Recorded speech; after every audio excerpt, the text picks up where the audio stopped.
তো পাশ থেকে একজন পুলিশ বলতেছে, ভাই আপনারা তো পুরো পৃথিবী দখল করে নিয়েছেন।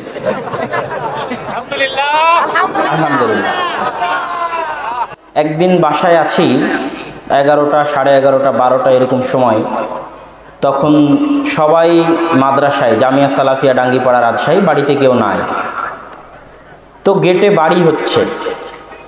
তো আমি ভিতর থেকে বললাম, কে? তো বলছে, বাড়িতে কি কেউ আছে? তো আমি বললাম, আপনি কে? তো কোনো উত্তর নাই।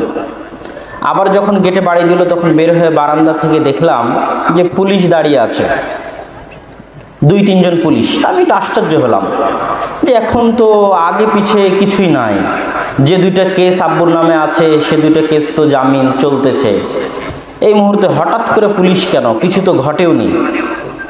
তো আমি জামা গায়ে দিয়ে নিচে গেলাম, তাদেরকে ভিতরে এসে বসতে বললাম। তারা স্যান্ডেল পায়ে দিয়েই ভিতরে এসে বসলো বৈঠক ঘরে। বসার পর বলতেছে যে, আব্দুর রাজ্জাক বিন ইউসুফ আপনার কে হয়? আমি বললাম, আমার পিতা হয়। তো বললাম, 26 তারিখ প্রোগ্রাম কোথায়?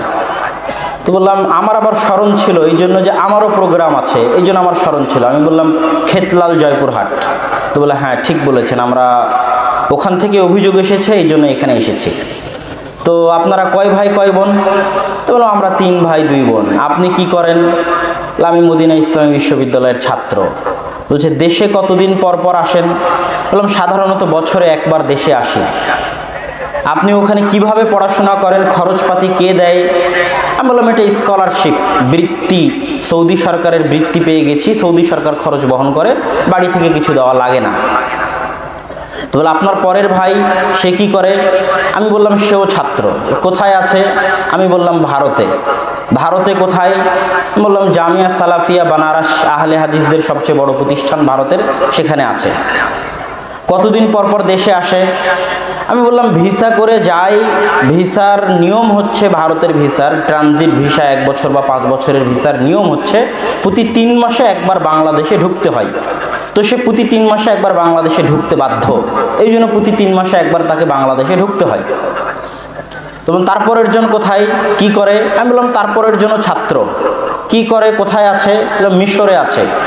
মিশরে কোথায়? তাহলে মিশরে আল আজহার বিশ্ববিদ্যালয়, যেটা মুসলিম বিশ্বের সর্বপ্রথম এবং সবচেয়ে পুরাতন বিশ্ববিদ্যালয়, সেখানে আছে। তো পাশ থেকে একজন পুলিশ বলতেছে, ভাই আপনারা তো পুরো পৃথিবী দখল করে নিয়েছেন। আলহামদুলিল্লাহ। তো তারপরে বললাম, তো বলছে, তাহলে এখন আসল কথায় আসি।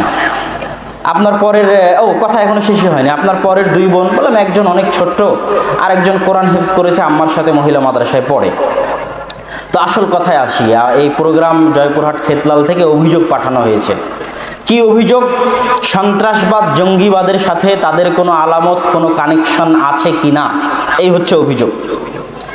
এখানে প্রোগ্রাম আয়োজন হচ্ছে, বক্তা এই বাকি বক্তাদের নাম জিজ্ঞেস করলো, মুজাফফর বিন মহসিন।